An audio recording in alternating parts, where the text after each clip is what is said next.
کچھ شک نہیں کہ تمہارا پروردگار ہی سب کچھ پیدا کرنے والا ہے، جاننے والا ہے۔ اور ہم نے تم کو 7 آیتیں جو نماز میں دہرا کر پڑھی جاتی ہیں، یعنی سورہ الحمد اور عظمت والا کلام عطا فرمایا ہے۔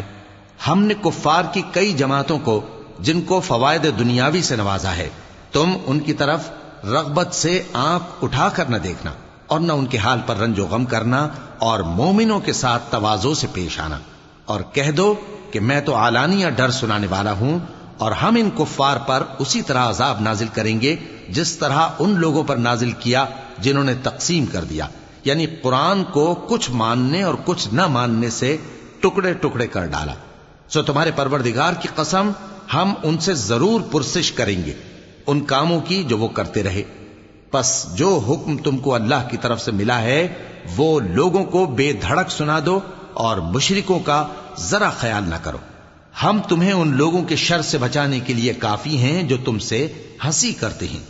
جو اللہ کے ساتھ کوئی اور معبود قرار دیتی ہیں۔ سو ان قریب ان کو ان باتوں کا انجام معلوم ہو جائے گا، اور ہم جانتے ہیں کہ ان کی باتوں سے تمہارا دل تنگ ہوتا ہے، تو تم اپنے پروردگار کی تسبیح کہتے اور اس کی خوبیاں بیان کرتے رہو، اور سجدہ کرنے والوں میں سے ہو جاؤ، اور اپنے پروردگار کی عبادت کیے جاؤ یہاں تک کہ تمہاری موت کا وقت آ جائے۔